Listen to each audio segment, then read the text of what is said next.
Yes, hello guys. Maayong gabi Welcome sa tuwang vlog karong gabi na mga guys. So, kumusta? Kumusta ang nagkagulyang nga social media kay gumikan sa first trial impeachment ni Ma'am Inday BP Sara mga guys, no? So, nagkalain-lain ang mga explanation sa mga kongresista nga nagpaluwat og mga kanya-kanya og mga statement regarding silang pagpirma sa pag-impeach nila ni Ma'am Inday Sara Duterte. So sa kuang side mga guys, respeto na lang unta, no? Dapat mo respeto ta, dapat ka nang magtanong tagutang kabubuton kung naamay na hatag, naamay natabang ang usa ka tawo sa kalungsod, no? So dili kay ang rason guys nga ning pirma kay gumikan para na budget para magtuloy ang proyekto.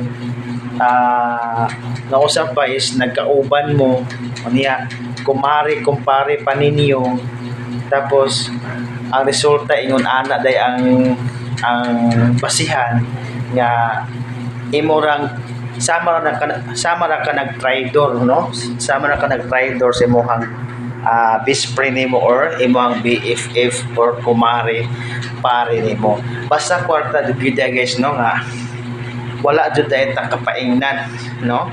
Kung wa tay kwarta, luoy kaayo ta, no? Walay mo salot sa tuwa. Kung natin daghang kwarta, grabe ang mga salot sa imuhang mga silingan, sa imuhang mga kapartido, sa imuhang komunidad nimo, kay nagbase sila sa kwarta. Wala sila nagbase sa realidad nga sakto sa ilahang matag usa sa tuwang kinabuhi mga guys, no? So wa gitay mahimo ana, but dili ta angay mabalaka mga guys kay ano, eleksyon sa senador down to mayor, no? Down to mayor mga guys. Then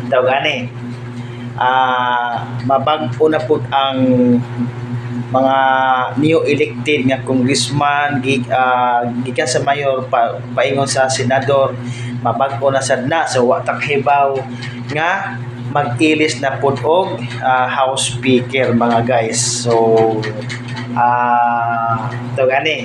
mawagtang na pud ang mga impeachment nga ilang gipa-impeach na si Ma'am Sara Duterte. Dili gyapon ta maguol, dili gyapon ta magbantayon gihapon ta kay siyempre wa ta kahibalo sa dagan sa panahon. So solid Duterte mga guys, ato ang suportaran until 2028 kadtong ni pirma sa pag-impeach ni Ma'am Inday Sara Duterte. Ayaw to sila butari sa umaabot nga eleksyon. Maayong gabi mga guys.